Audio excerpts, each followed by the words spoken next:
the hit Broadway musical Hamilton, in a song called One Last Time, George Washington's character sings his heart out about how he is going to retire after only serving 2 terms as President of the United States.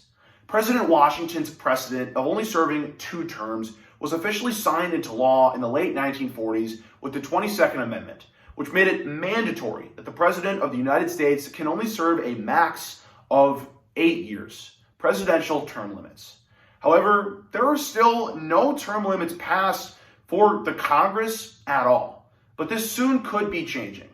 A New York Times op-ed from January of 2020 puts it simply: congressional term limits are the right move, as it benefits every single American. So when we analyze the question, should U.S. legislatures push for congressional term limits to mitigate possible corruption, we can see that the answer is absolutely. Just as the New York Times article puts it, it benefits every single American, except for those special interest groups. We can see that this is true by analyzing 3 key points. First, it puts lobbyists and special interests at a major disadvantage. Second, because it counterbalances incumbent advantages in electoral races.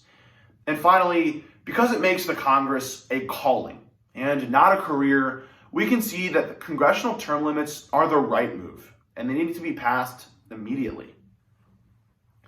The first reason that this is true is because it puts lobbyists at a disadvantage, and also special interest groups at a disadvantage. This is true when we analyze a New York Times article from February of 2021. The New York Times analyzes that 97% of corporate PAC money and lobbyist money to congressional campaigns comes from the incumbent. These special interest groups keep the incumbent in their back pocket and motivate them and even intimidate them to vote how they want to vote. Instead of voting with their conscience and what their citizens told them to do, they vote with the special interest groups because those groups give them money to fund their next campaign. Because of this, these members are so obsessed with having the right amount of money and raising that money for their next term and their next campaign. However, with term limits, senators may only be limited to 2 terms, and members of Congress maybe only 3 or 4, meaning that the motivation to take this special interest money is especially low. The lobbyists and the special interest groups wouldn't have these members of Congress in their back pocket nearly as much because there would be nothing to fund if term limits were passed into law immediately. Second, it counterbalances incumbent advantages. An opinion article from the Heritage Foundation written in July of 2019 analyzes this effectively when it talks about how the advantages that incumbents see in congressional races would be completely disbanded. The Heritage notes that the incumbents have major advantages in congressional races that we don't even see. Not only do they have great name recognition among their constituents, but they also get paid a 6-figure salary and get millions donated to their campaign by their party's conference. Compare this to most of their challengers, where the Heritage notes that a majority of challengers have to resign and quit their jobs just to run for Congress.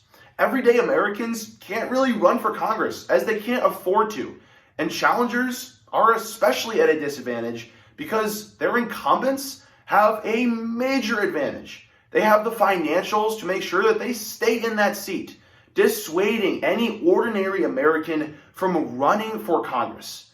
This is a very dangerous notion, but it's the current notion. But with term limits, these incumbents couldn't run for a 3rd, 4th, or even 5th term. They would have to call it a limit. These incumbents wouldn't be there, and it would be challenger against challenger instead of challenger against incumbent. There would be much more political turnover in the U.S. Congress, something that the United States desperately needs. Finally, term limits make what Congress should be: a calling, not a career. Democrat politician and former U.S. presidential candidate Andrew Yang says on his website that Congress should be a temporary calling from citizens, not an entire career. Yang notes that too many citizens have voted politicians into office that have made it a complete career, and they vote for pork bills that waste U.S. taxpayer money to try to bring in more money to their district to win re-election. However, with term limits, it is clear that politicians can only be there for a certain amount of time, meaning that they have to vote with how their constituents want them to vote, and they can see that their constituents want them there. It's not just a career. Gone are the days of career politicians if term limits are passed. Once again, something that America desperately needs. So because it makes the Congress a temporary calling and not a career, we can see that term limits need to be passed in the United States right away. So when we analyze the question, should term limits be passed in the United States by U.S. legislatures to mitigate possible corruption, we can see that the answer is absolutely, as it benefits each and every American citizen. We saw that this was true by analyzing 3 key points. First, it puts lobbyists and special interest groups at a major disadvantage. Second, it counterbalances incumbent advantages in electoral races.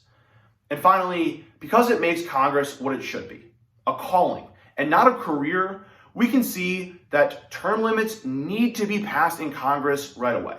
And so that's why when George Washington, whether in real life or in the hit Hamilton musical, sung the words about his term limits and retiring early, he sung about making the system more democratic and making sure that the power stayed with the American people.